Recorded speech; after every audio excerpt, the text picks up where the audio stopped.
There wasn't a sound when the wind stopped breathing. Not the jingle of spurs, not the creak of saddle leather, not even the buzz of desert flies, just the crunch of the rancher's boot in dry earth, and the slow groan of rope swaying under the weight of a curse. She hung from the twisted arm of a piñon tree that looked like it had clawed its way out of hell. One limb bent low, gnarled and blackened, cradling her like a sick joke. Her long black hair veiled most of her face, but her arms hung limp. Her feet brushed the dust bare, blistered and bloodless. Around her neck, a wooden sign swayed gently, burned into it, crude and deep. White man returns for blood. The letters were jagged, uneven, and fresh, still oozing a syrupy red, something more vivid than paint. He stared from his saddle, frozen, something about the way her toes barely kissed the sand, the way her shadow bent backward like a broken wing, the way that damn sign didn't creak, it pulsed with meaning. It wasn't just murder. It was a message, a sacrifice, a ghost nailed to wood. The wind shifted. A distant hawk cried, high and metallic. He dismounted. His horse snorted, uneasy, but he stepped forward, slow as a funeral drum. His hat lowered. His hand hovered near his revolver, not to draw it, but as if bracing for judgment. Nobody should have been out here. No girl, no tree, no sign. And yet, here she was, hung for reasons older than both of them. As he approached, the sun sliced through a veil of clouds and hit the sign just right, like a sheriff's badge catching flame. She wasn't dead. Her chest rose, barely. So soft it looked like a trick of the heat. But then she coughed. Once. A dry, ragged sound like a match being struck in ash. The rancher moved fast. One hand to her back, the other to the noose. He didn't speak, didn't panic, just loosened the rope with careful fingers, muttering something low, maybe a prayer, maybe a curse, maybe her name, though he didn't know it yet. Her body collapsed against him like poured sand. He lowered her gently, sat back on his knees, his breath shallow, dusted with disbelief. The sign had fallen beside her, face up, and on its edge, a sticky smear of red, not just from carving. He looked closer. Her collarbone split raw, the same red. Someone had dipped the sign in her. The cruelty wasn't just in the act, it was in the creativity. He looked to the horizon, empty, flat, no hoofprints, no trail. Whoever did this didn't want to be found, but they wanted to be remembered. She wheezed again. Her lips were cracked, dry like crushed leaves. Her eyes fluttered, but only halfway. He pulled his canteen and poured water past her lips. She didn't choke, just swallowed like instinct. He felt something shift inside him. A rusted hinge creaking open. Something old. Something he thought had died with the war. With the cattle raids. With the last time he let himself care. The wind picked up.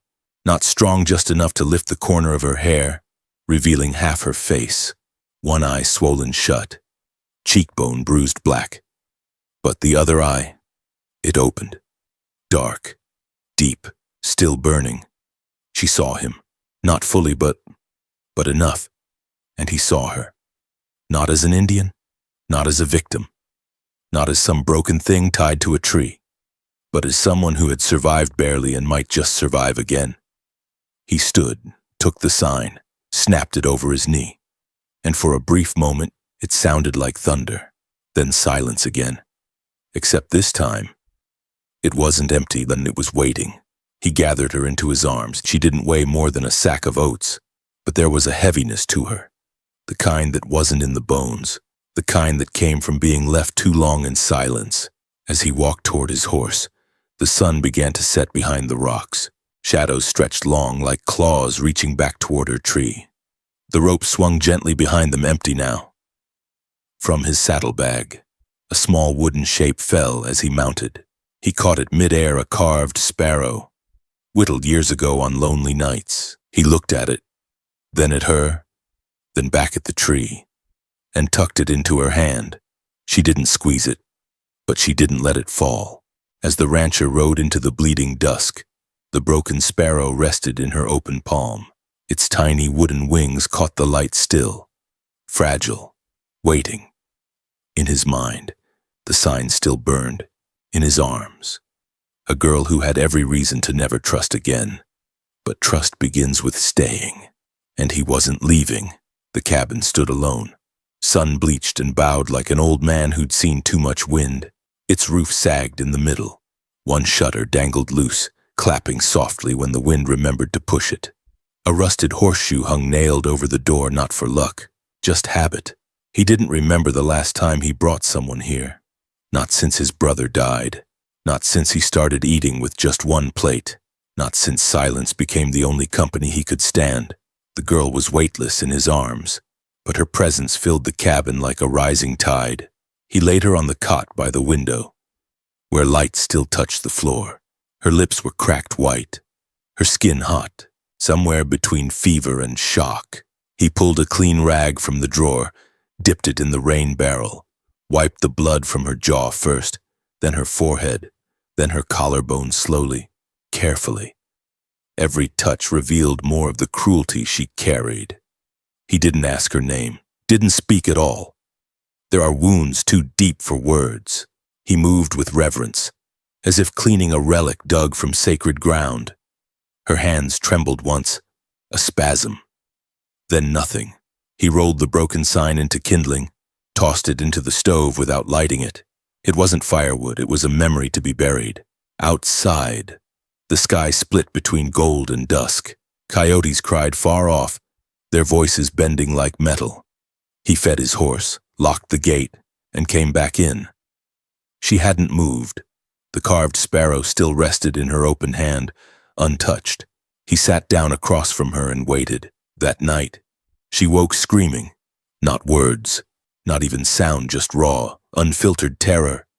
Her limbs flailed, eyes wild. He didn't rush her, just moved closer and held out both palms. Empty. A gesture. A peace offering. She stared, eyes locked, and then her hands dropped. Her breath shook like a flame-fighting wind. She gripped the sparrow, held it tight, and then sleep took her again, in the pale morning. She opened her eyes, watched the light crawl across the floor. He poured water into a cup and offered it. She didn't take it. Not at first. She looked at him, really looked.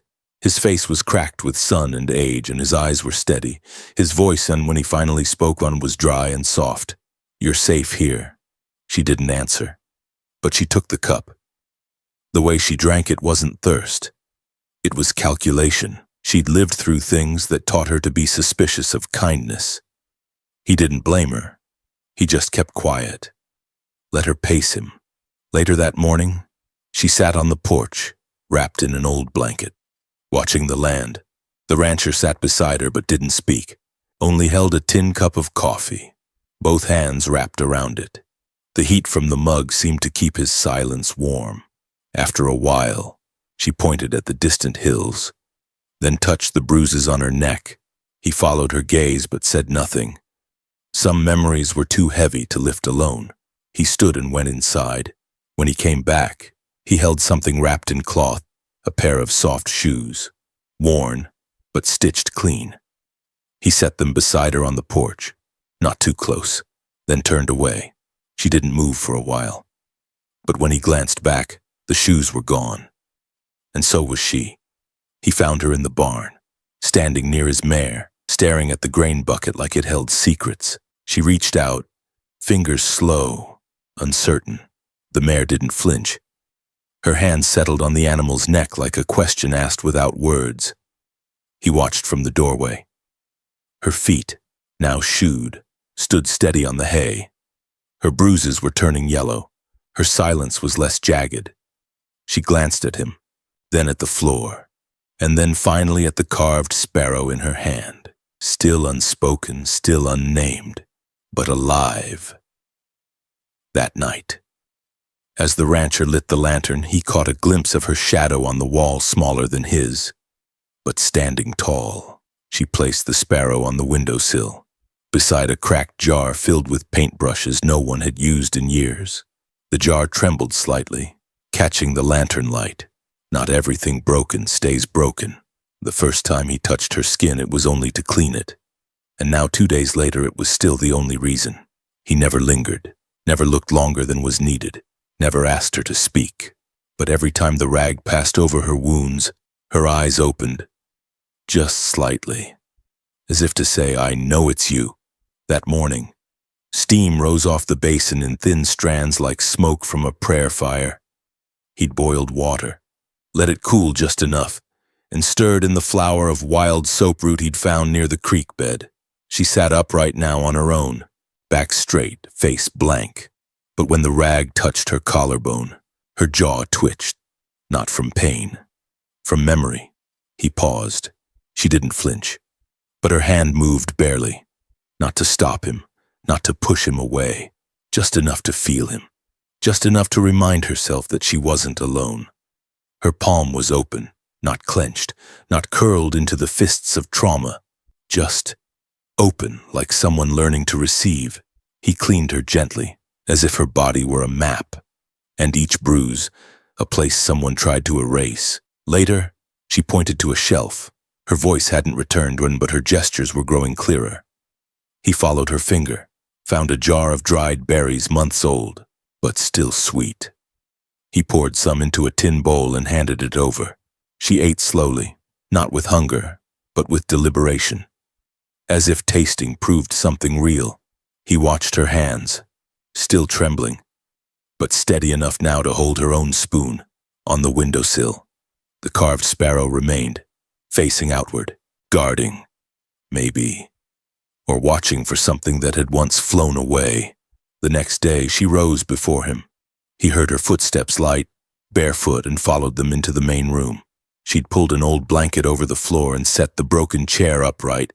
In her hand, a piece of charcoal from the stove. She crouched near the wall where old wood met new planks and started to draw. He stood in the doorway, watching. At first, it was just lines, angled, sharp, unsure. But slowly feathers appeared. A wing, jagged, then another, torn, but open, not folded, not broken. She was drawing a bird, not the carved sparrow. Not exactly. This one was different, rising, almost, pushing off something unseen. She paused, breathing heavy. Her hand blackened from soot. Her eyes darted toward him. He didn't speak, just nodded once, then walked to the stove and started boiling water again. It became a ritual. She drew, he watched, then cleaned, then offered warm broth or bread or the last of the dried apples. Neither of them said anything, but silence had softened. It wasn't empty now. It was earned. One afternoon he found her asleep with the blanket wrapped around her shoulders like wings. Her hand still clutched a stub of charcoal. A smudge of black across her cheek looked like a feather. He reached to adjust the blanket and froze. Her hand twitched. He didn't move, but then her fingers relaxed again. Still no clenching. Still no fight. She was starting to trust the air. That night, he stepped outside, stared at the horizon. He didn't smoke, didn't drink, just stood there, hands on hips, boots in dust, and remembered. Not her story, he still didn't know it, but his, a war he didn't want to fight in, a brother buried under foreign flags, a family homestead burned for being too close to the wrong side. He'd stopped believing in saving anyone, until now. The stars blinked cold above the plains. Somewhere inside, the girl breathed. Alive. He turned back. The lantern flickered low, and on the wall, the unfinished bird stared at him, its wings spread still incomplete, but no longer timid. It wasn't a decoration. It was becoming something else. As he walked past her that night, she reached out not to stop him, but to hand him something, the sparrow. Its surface worn smooth by her fingers, its eye chipped, its wing broken. He didn't know what it meant yet, but she was giving it to him. And in that quiet gesture, the weight of her past began to shift toward his hands. She painted in silence, not for beauty, not for art, for survival. The bird on the wall had grown wings wide, stretching into the cracked grain of pine, still rough, still missing pieces but now unmistakable, a sparrow in flight, carved not with blade but with blackened coal and trembling fingers. It started with a feather and then another, then the eye just one open wide. Looking out, she didn't sketch outlines, didn't erase, just added layer by layer, as if remembering what flight looked like. The rancher watched from the corner. He didn't interrupt. His hat rested on one knee, hands laced together like he was praying without words. She was different now. Not healed, but becoming. There was power in the way she stood, one foot forward, steady, as if the wall itself might lift her off the floor if she painted hard enough. He brought her warm broth and left it beside the stool. She didn't drink it right away. Her hand moved in circles over the wing joint, smearing shadows. The bird looked like it was pushing through a storm, and maybe it was. After an hour, she turned, looked at him, then at the wall, then pointed to her chest, 3 fingers unpressed just above her heart, then drawn out toward the bird. He understood. It wasn't just art. It was her. Whatever had been done to her hung, branded, beaten. She was reclaiming it. With charcoal, with breath, with each stroke that turned pain into shape. He stood, walked to the small table in the corner, opened a box he hadn't touched in years. Inside brushes, some brittle, some warped, but one fine-tipped and strong. He brought it to her, and beside it, a small vial of ochre paint, sealed in cork. He didn't know if she'd use it, but he offered it anyway. She held the brush as if it were glass, then nodded once, and returned to the wall. That night, red crept into the sparrow's wing, not blood red, rust red like canyon clay, like something born of earth and flame. It made the bird feel real, like it had flown through fire and come out singing. The rancher poured himself a drink from the rain barrel and sat in the doorway. The desert was silent, save for the soft rustle of her brush behind him. And he remembered something. A girl, not this one, years ago. A Comanche child who'd stumbled across his cattle line, shot in the leg. He'd been younger then, meaner. He left her to crawl back to her people. And 3 days later, they returned the favor. His barn burned, his brother's grave desecrated, an eye for an eye, and no one left with clear sight.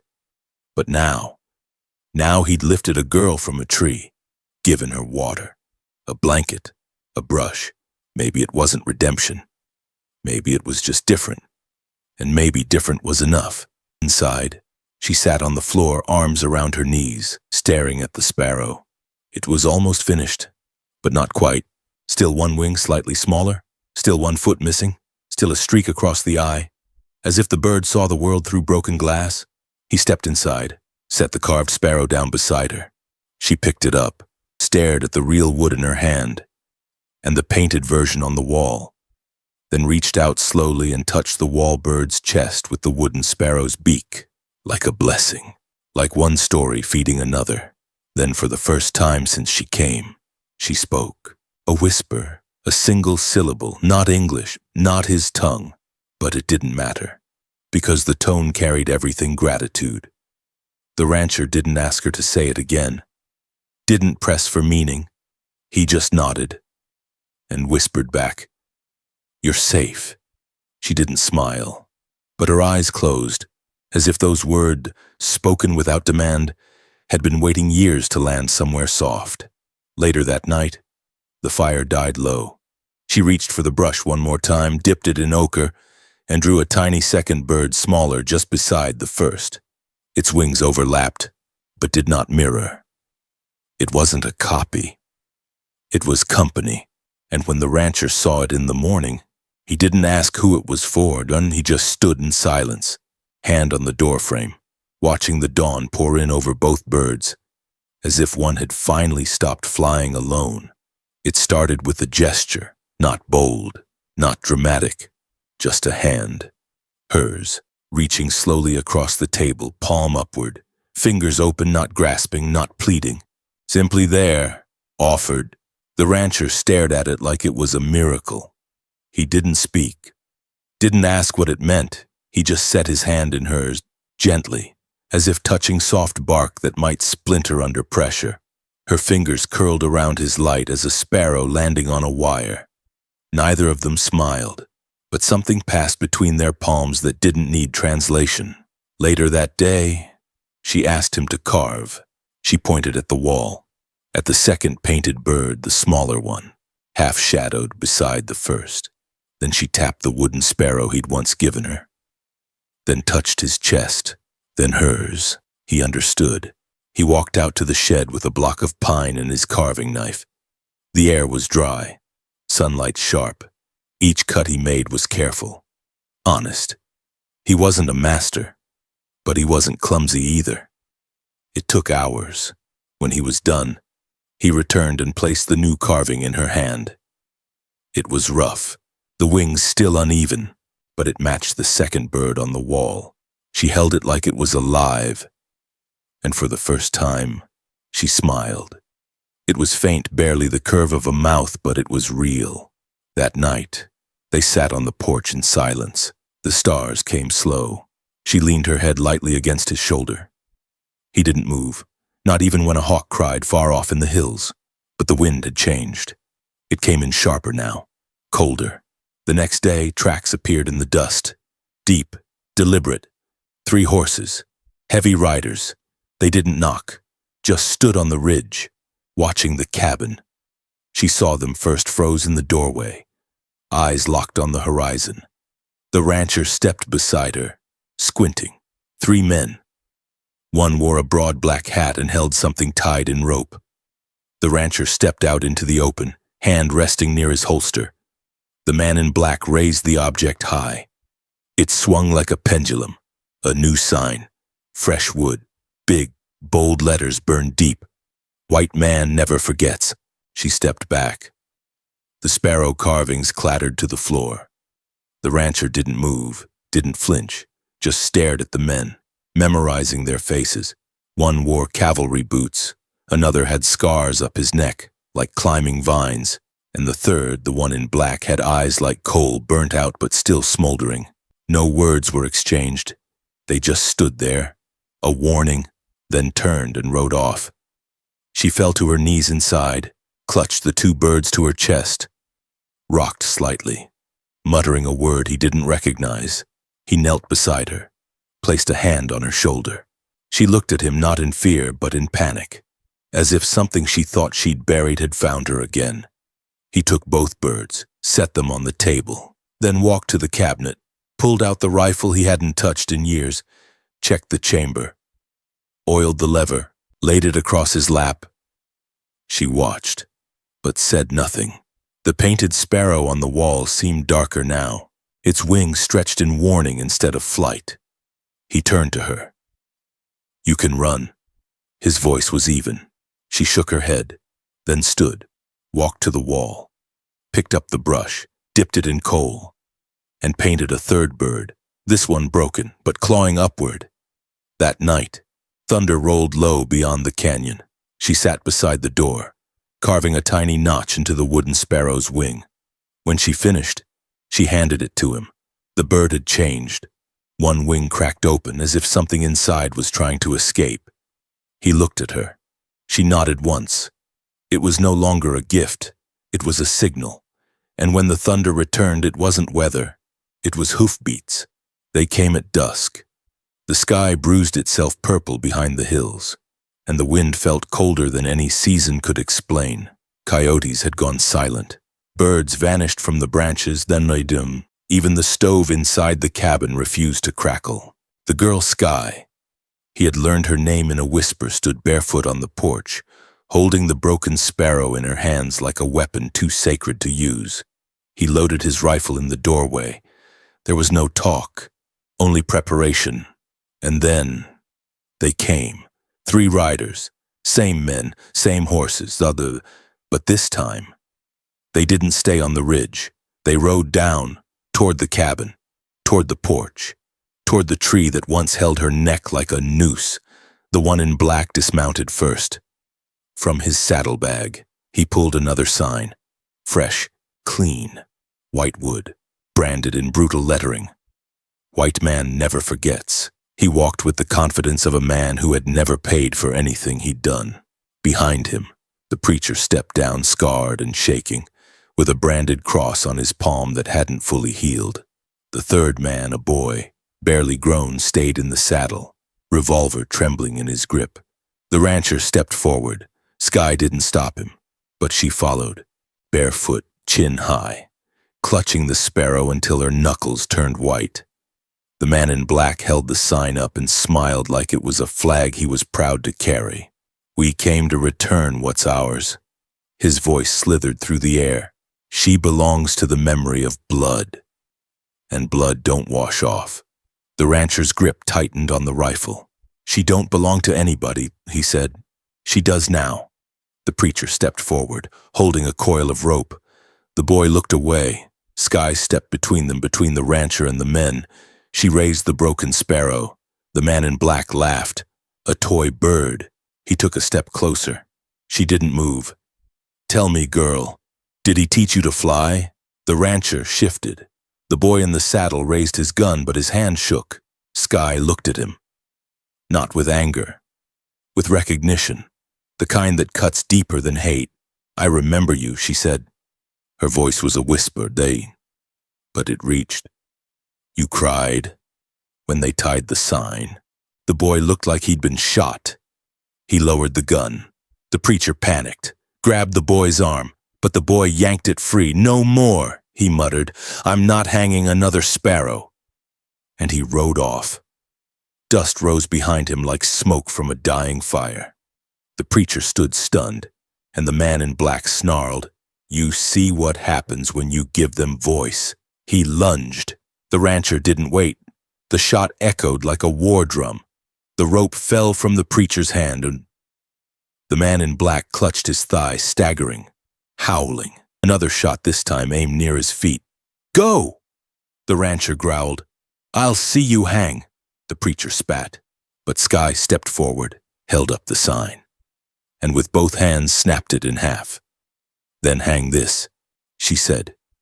She dropped the broken wood at his feet. The preacher froze, his cross-branded hand trembling.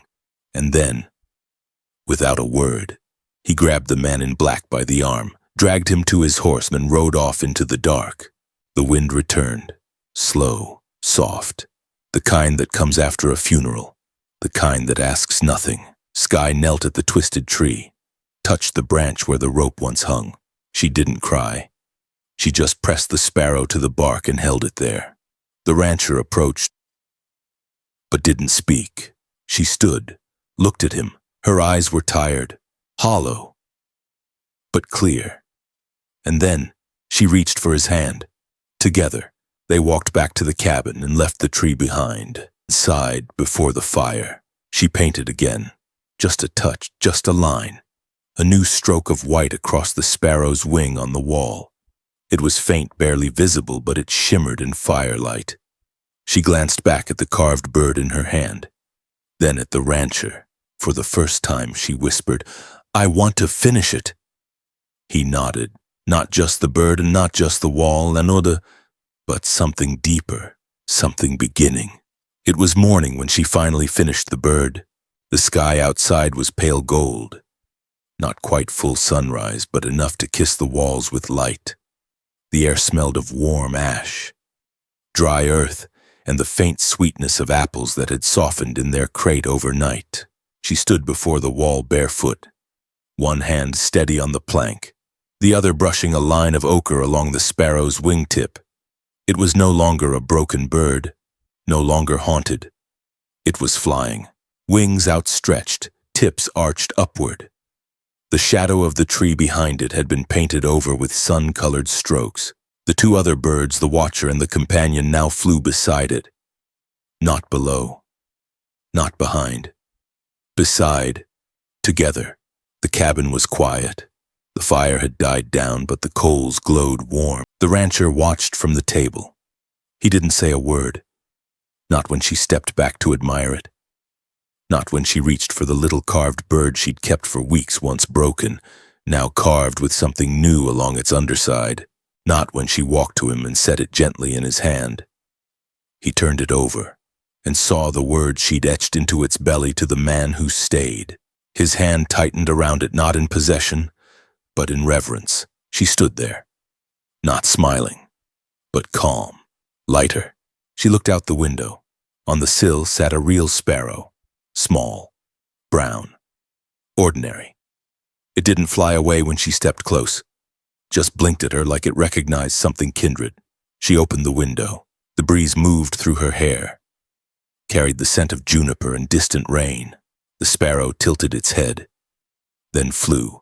She watched it until it disappeared behind the rise, then turned back to the room, to the cabin, to him. The rancher stood, moved to the doorway, looked out over the land, and said the first real words he'd spoken in days. "You ever think of staying?" She didn't answer right away, just walked to the porch, took oven where the sun had warmed the planks. She sat. He followed. She reached for his hand again. This time, no hesitation. He didn't ask again. Didn't need to. Some answers come in silence. The world had not changed. The men who rode with signs might return. The tree still cast a long shadow across the prairie. But inside this small wooden house, something had shifted. Something had been rewritten. He handed her a new carving block. Pine. Smooth. A blank beginning. She took it, held it in her lap, looked up at him, and smiled real this time, like someone who had flown far and finally landed. Some wounds never close, but sometimes they grow wings. The West was never kind. It didn't care about justice or innocence or redemption. But sometimes, in its cruel silence, it offered space for healing. This story isn't about a man rescuing a girl or vengeance being served. It's about what happens when two broken souls don't turn away from each other, when silence becomes shelter, when care is given not as a debt, but as a choice. In life, we often meet people who carry their past like a noose around their neck, and we think it's not our place to untie them. But maybe, just maybe, it is, not to fix, not to own, but to stay, to bear witness, to carve a space where something bruised might breathe again. There is no grand ending here. The world doesn't change. The tree still stands, but the bird flies, and that's enough. So if you're watching this and you're carrying your own broken sparrow, remember you don't have to fly yet. You just have to stay. Hold it gently. And when the time comes, let it go.